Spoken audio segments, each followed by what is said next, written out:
There we go. Thanks, Jenny. I would like to thank Donata Agilio for agreeing to be one of our POS panel webinar presenters today. Just to give a little background on Donata, she completed her PhD at the Scripps Institution of Oceanography in 2014, where she worked with Dean Romich. Then she went on to be a postdoctoral scholar at Scripps Institution of Oceanography, where she worked with Sarah Gilly, as well as a postdoctoral research fellow at the University of Washington, where she worked with Greg Johnson. And she's currently an assistant professor at the University of Colorado in Boulder since 2019. Donata's research focuses on the utilization of observations, reanalysis products, and process models to understand large-scale ocean circulation and exchanges of heat and fresh water at the ocean-atmospheric interface. And again, we are very glad to have Donata as one of our speakers, since one of the priorities of the U.S. CLIVAR POS panel is to actually engage in the planning and review of new and existing observation systems. And today, Donata is going to talk about Argovis, which is a web application for fast delivery visualization and analysis of Argo data. So thank you so much, Donata, and I'll turn it over to you. Thank you. Thanks, Michelle and the POS panel for inviting me today, and thank you all for being here. Today I will talk about how we can use web technologies to streamline scientific workflows, especially when we are using Argo and other datasets in climate research. Before I start, this is really a team effort, and I would like to acknowledge Tyler Tucker, who works in my group at CU Boulder and is the lead programmer of Argo Dates, and Megan Skanderbeg at SIO, who is the co-chair of the Argo Data Management team. I would like to thank our collaborators, in particular Tam Shen at SDSU, who was with Argovis since the beginning. And I would also like to thank the NSF Cube program for funding the current development of Argovis.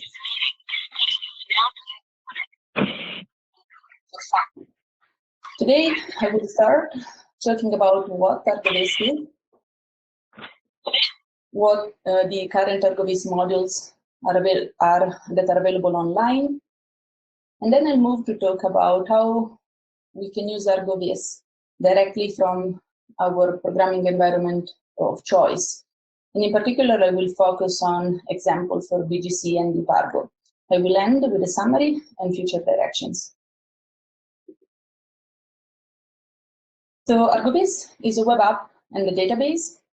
Our goal is to make it easy for everyone, not just scientists, to visualize collocated datasets, both using the browser or not. As I said, we want to make everything available directly from the programming environment of choice. At this point in time,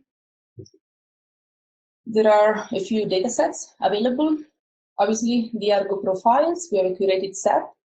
We have a climatology based on Argo profiles, the Ramick and Gilson climatology, and we are in progress. We are currently including it in the database. We're also currently including atmospheric reverse climatology by Guan and Walliser. And we have a product for flow trajectory forecast by Paul Chamberlain. Paul Chamberlain is a student at SIO who works with Lynn Talley.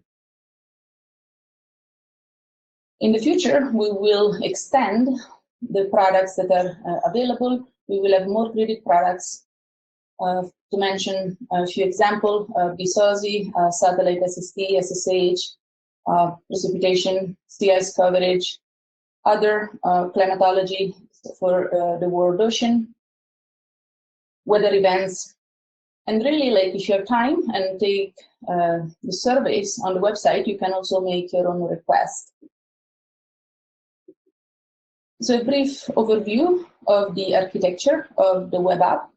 So Argovis is a web app and database. The database is hosted on the server here at CU, and then it communicates with the outside. The outside, obviously, in one case is the client's browser. So on the client's browser, the different Argovis modules are built, and the user can navigate through them. I will not go into the details of the architecture. If you're interested, there is a manuscript that describes all this architecture, and more details about the database. Actually, two things I would like to mention, though, is that some of the data sets that will be available through Argovis will not be stored in Argovis. They will be accessed through what we call API. This is just a way to basically leverage resources that are already available, data sets that other groups are creating. And if they make available those data sets to be queried by other web apps, we can do the same and increase the collocation capabilities of Argovis without having to store and update the data ourselves. Another thing I would like to mention is that I said our backend, the Argovis backend server, basically allows for communication of our database with the client's browser, obviously, but also it allows for communication of the database directly with the programming environment of choice. And we will see some examples later in this call of how this works. Now let's have a look at some of the modules that you can access if you go online on Argovis. And I should mention, and you will see notes here and there in the presentation, that some of these modules are very new. The project with NSSercher Cube just started in fall 2019. So you will see beta quite a bit, but we want to make available online everything as we are developing it so that we can get feedback from the community, even if the capabilities are not yet fully complete. For instance, in many cases, the data sets are only available, only a section of the data set is available, and we are including more in the future. So when you visit Argovis, what you will see is profiles globally in a 3-day window. So this is the page that would open as you visit argovis.colorado.edu, and you can browse the data set. You will notice that there is a toggle that you can switch on and off. It's by default on, and that's why you see the 3 days global profiles. But if you switch it off, those profiles will disappear.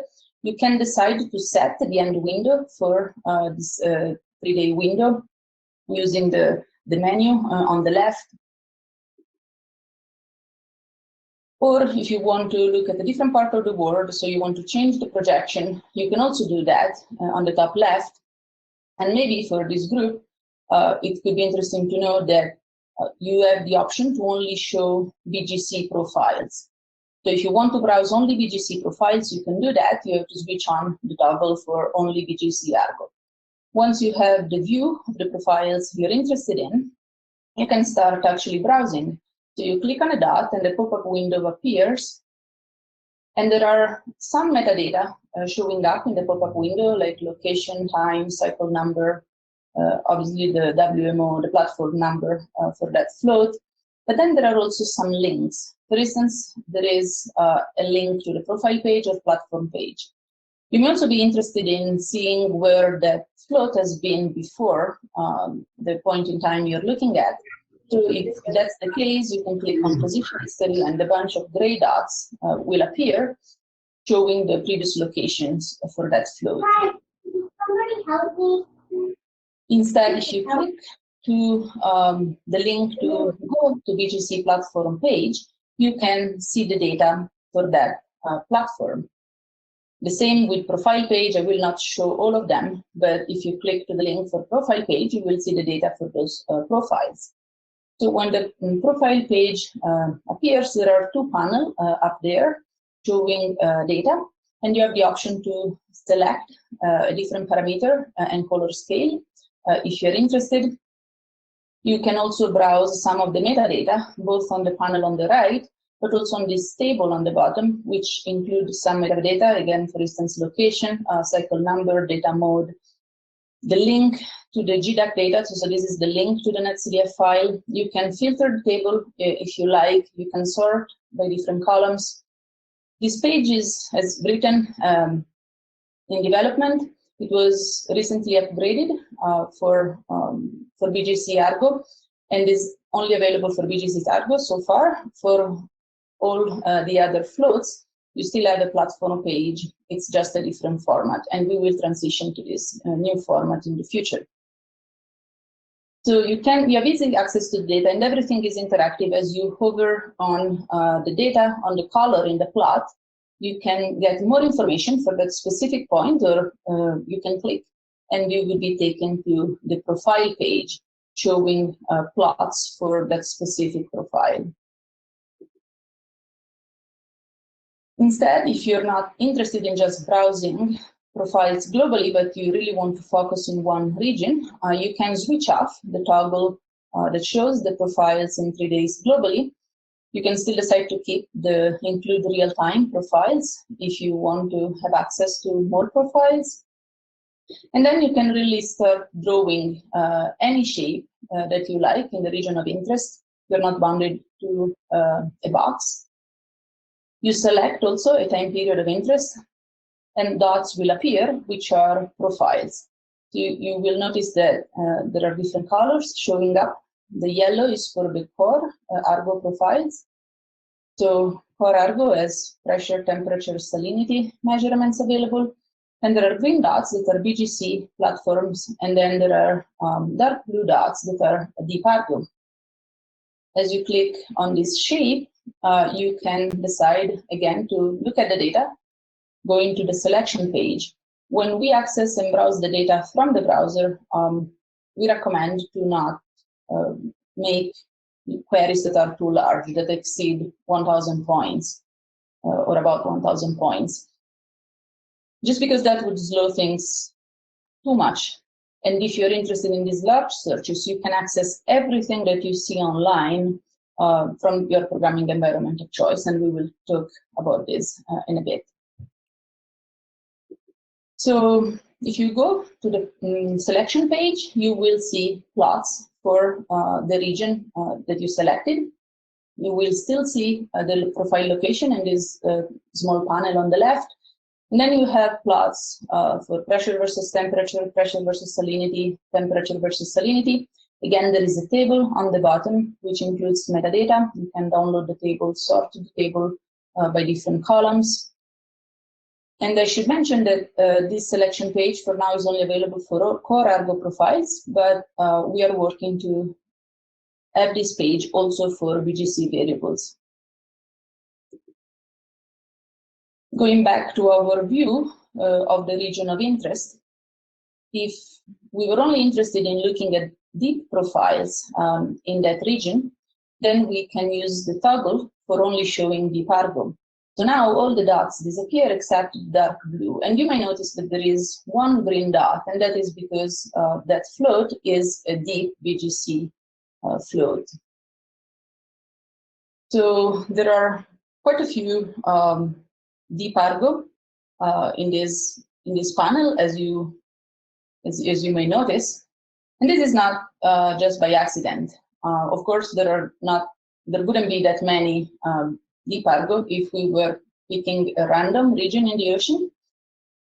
We picked a region where one of the pilot deep Argo arrays was deployed. You saw this panel last month in Sarah Perkey's presentation, where the different pilot arrays for deep Argo are indicated on the map and color-coded by float type. So our region here in the South Atlantic is where one of these pilot arrays was deployed. So going back to it, if we were interested instead on only BGC Argo, we could also show just BGC Argo in that region and browse those profiles. We have the options I didn't mention earlier to make a selection by pressure. So if we do that, you will see that only one profile remains. So the selection is done either using the slider or just entering the min and maximum pressure in the box, and only one profile remains. This is the profile we were seeing before, the green dot that we were seeing before with deep Argo. So this is the only profile that goes deep enough based on our selection, that is between 3,000 and 4,000 decibel, and that has BGC variables. Before I move to other modules, I would like to mention that from the main page, if you already know what platform you're interested in and want to browse data for that specific platform, you can also just do a search by platform number and just include the platform number in the box.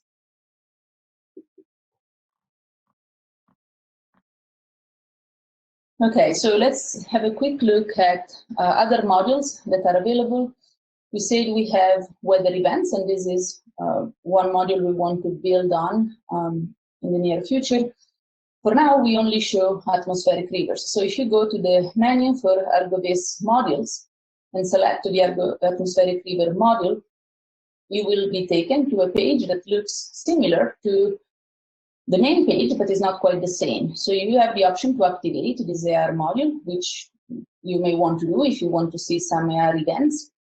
And then you can pick which weather events to display.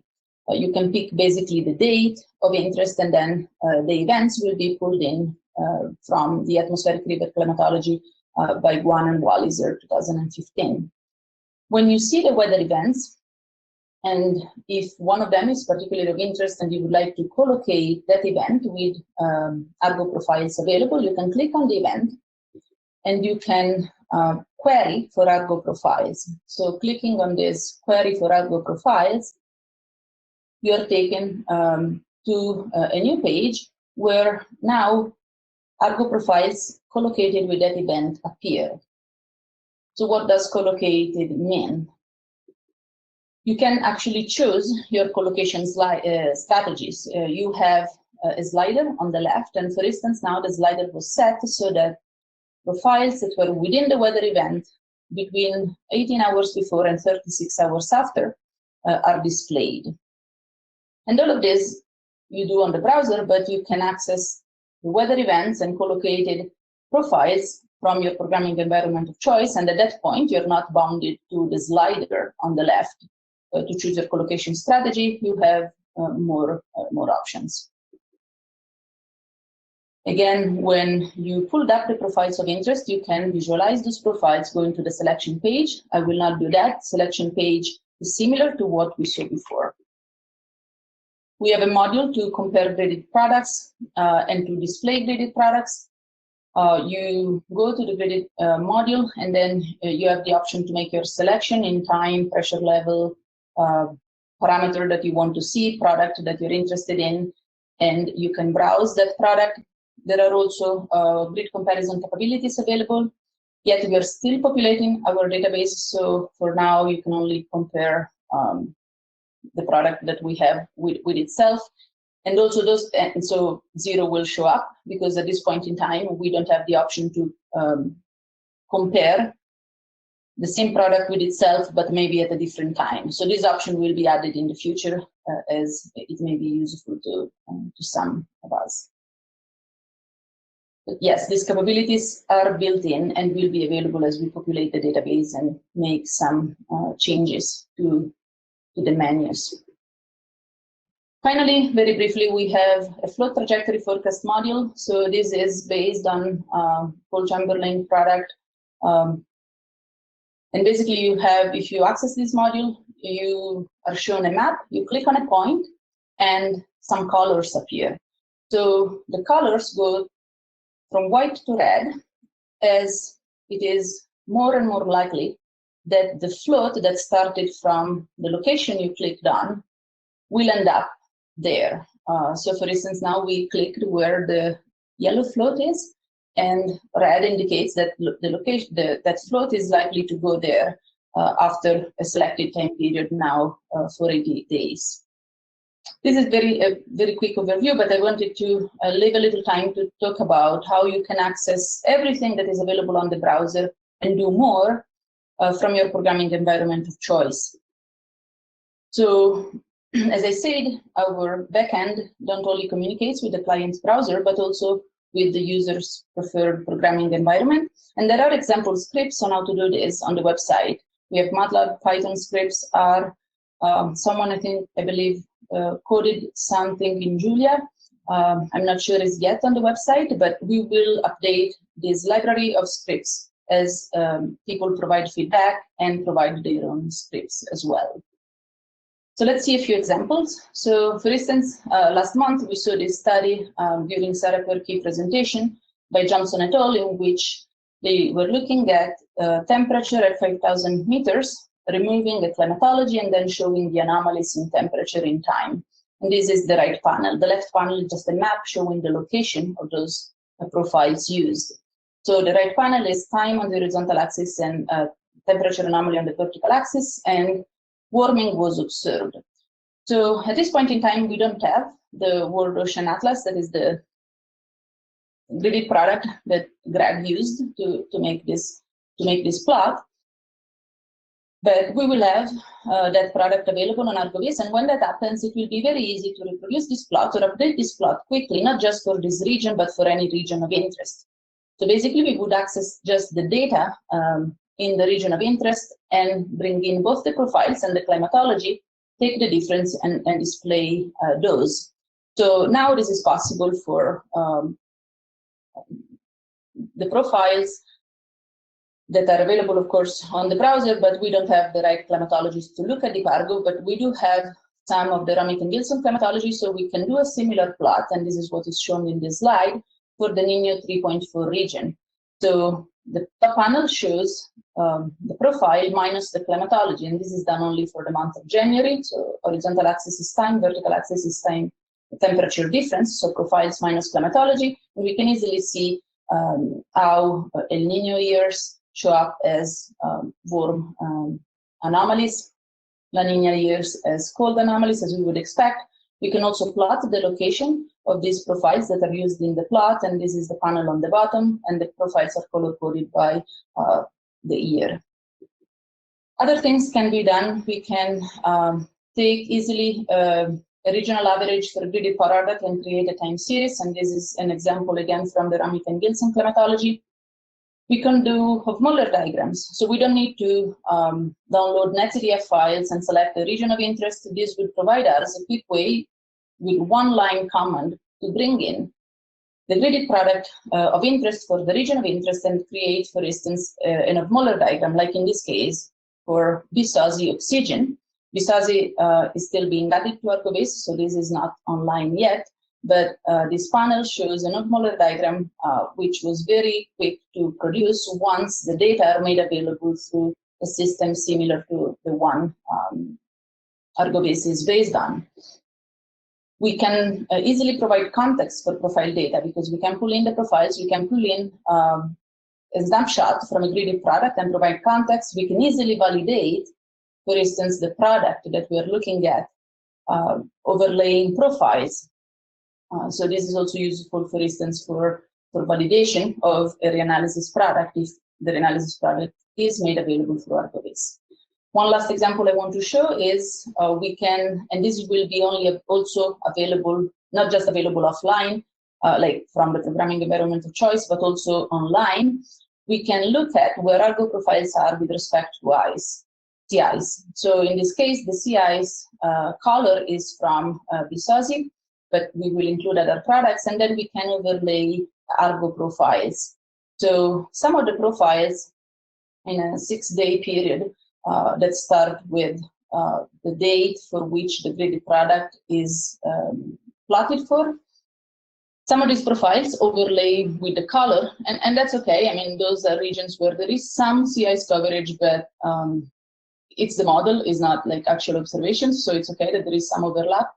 But some of the icons are really on the ice. What is that? So those profiles are profiles that are actually under ice. So they are not coming up, but later on, the operator estimates the positions for those profiles, and so that's why they show now on this map. To summarize, we gave a brief overview of the modules that are available now in Argovis. I want to stress out again that everything that you see online, you can import in your programming environment of choice and do more with it. And in the future, we will include more products. Please, if you have time and interest, do take the surveys that is available on our website and make your request for future directions of Argovis. Thank you. Thank you, Donata. So I will go into Q&A now. So if you have any questions, feel free to take yourself off mute to ask it, or you can also type your question into the chat box and I'll ask it out for you. So any questions?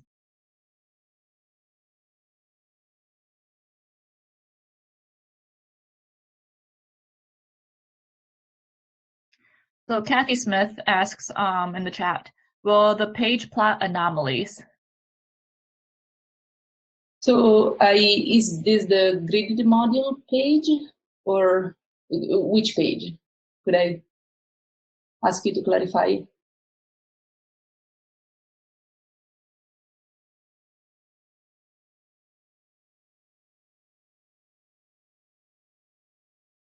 I don't see any response from her. Yeah.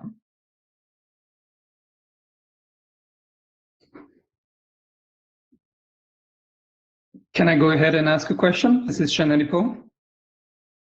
Yeah, good. Thank you, Donata, for this presentation. This interface looks very promising in terms of its capabilities. So just to clarify, so as an example, once you get some data sets such as, let's say, WIN or SST available, are we good that, that are not going to live on your server, but are going to live maybe on another server, like a NASA server or something like that, database? Are we going to be able to, let's say, download some given Argo profiles and the collocated atmospheric data directly through your interface? So yes, we will provide. We will provide both as you browse the capability of collocate these new data sets that we will include with Argo profiles. So as I didn't mention, but when you were looking at the collocated profiles with atmospheric rivers, you could click on one of the buttons and download the data directly as JSON, if that's what you wanted to do. So that will be available also for other collocation. As we include more products and we do more collocations, there will be still that option. And also we will provide API scripts, so examples on how to import everything that you can see on the browser directly in your programming environment of choice. And at that point, you have more freedom to customize even more your collocation, access longer time periods, bigger regions. But yes, of course, if the data is stored somewhere else, they will eventually be taken from somewhere else, but you will not, necessarily have to notice that or care about that if you don't want. We will access the data. If the data is not on Argovis, we will access it from where it's needed. And it's just like being like a bridge in that case, if we don't have the data. Yes. And so I have a quick follow-up question. So in terms of the collocation, have you thought about, what does collocation mean exactly? Are you just going to do a simple linear interpolation? Because you're going to start from a gridded product to, as an example, Argo, which can be anywhere. So are you interpolating? Are you going to have choices of interpolation for this data set, or what are you thinking of? So for the API, we will provide a script, and the script that I think is now on the website is just linear interpolation. But that then is really up to the user. If they prefer a different interpolation, they can modify that script. And if they provide the script back to us, then will be another option on the website.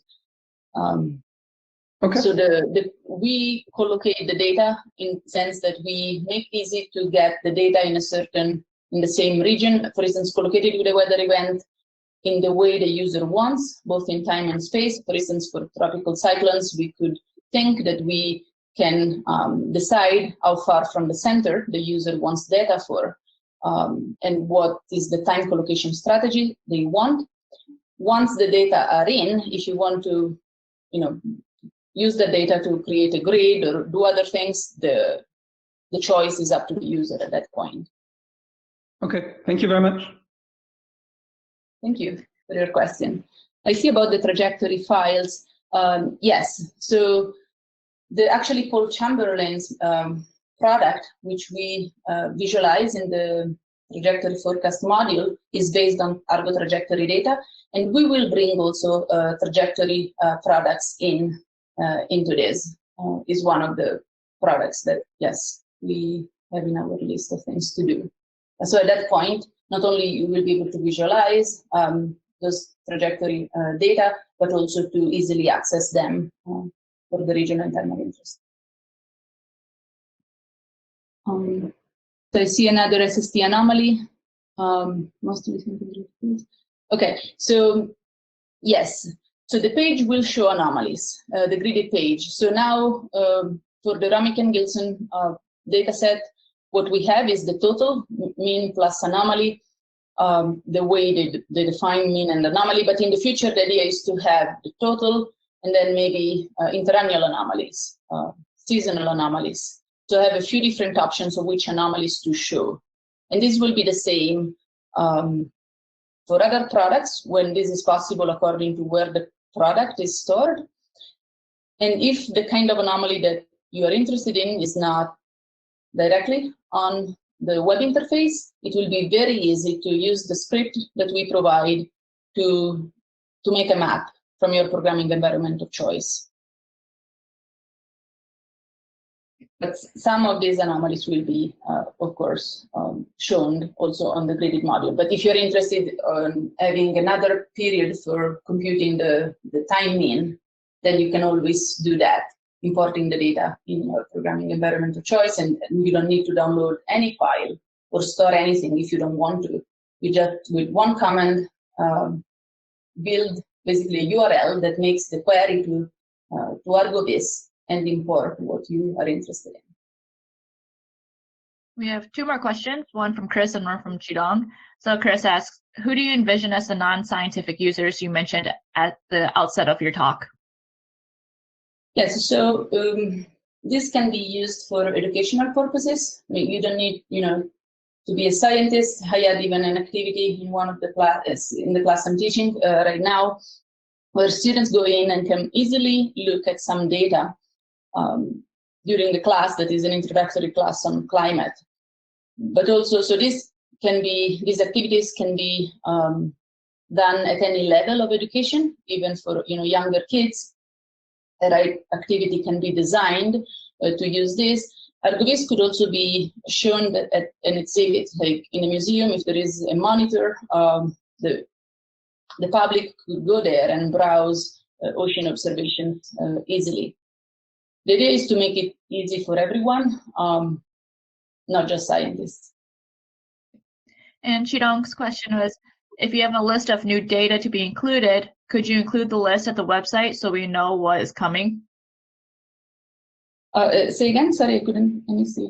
Yes, if you have a list of new data to be included, could you include the list at the website so we know what is coming? Yes, very good suggestion. Yes, we will do that. Thanks, Chidong. Hi, Donatella. This is Mike Patterson with US Clivar. Just a couple quick questions, a question and a comment. I see that there's masking of the marginal seas, like the Gulf of Mexico and the Caribbean. Is that for lack of data availability, or is there some reason that certain regions are masked out?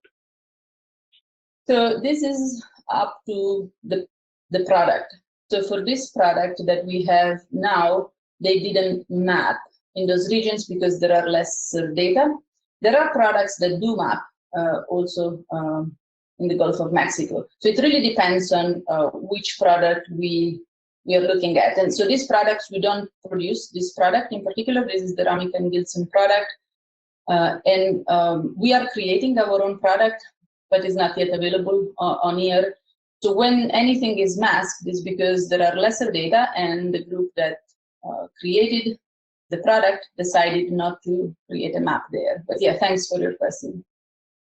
And then I'd make the comment that in terms of advertising, the availability of this capability and for the community to participate in the survey, we can include an item in our next newsgram that goes out to over 2,000 community members.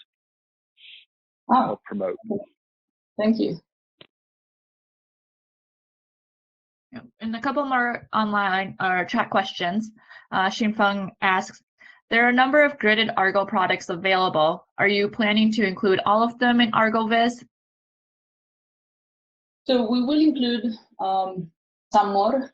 Obviously, we are also working on our own product that will also go up there.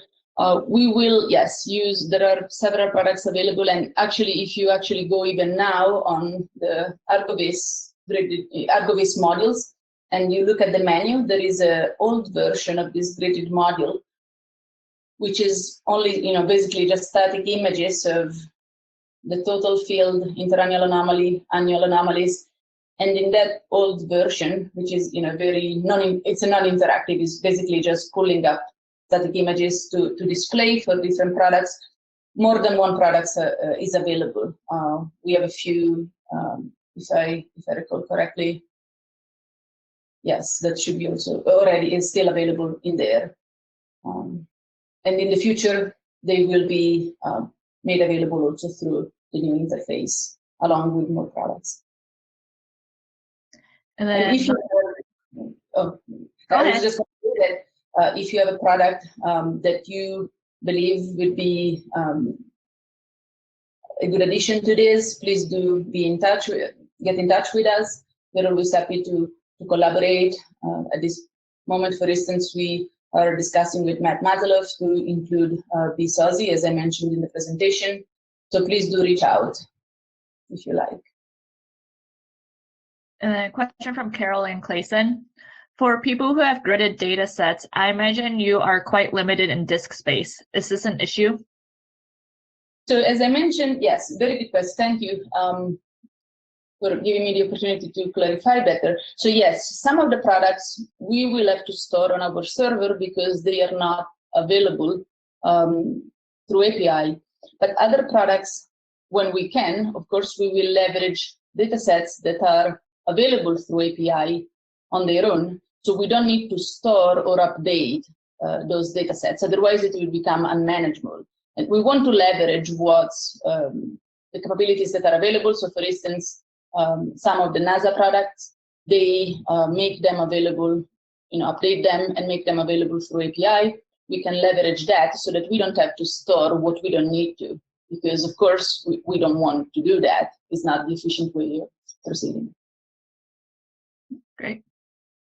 All right, so looks like we are 8 minutes over our end time, so I think we will cut it there. So I'm assuming if anyone has any more questions, they can contact you using the email that you have listed on the slide, as well as your Twitter account or any other phones. Yes. Okay, Thank great. you. All right, so I want to thank you, Donata, for presenting and answering all of the questions from our audience. We had a really great turnout. I think we had around 30 people at our max. So we appreciate you taking your time to give this talk. A recording of this webinar will be available by next week. So I'll send out a Twitter announcement as well as an email for those people who have been receiving my emails when that is available on YouTube. Our next POS panel webinar is scheduled for May 7th and will feature Megan Cronin on TPOS and the TPOS pre-field campaign. So thank you everyone for joining us today.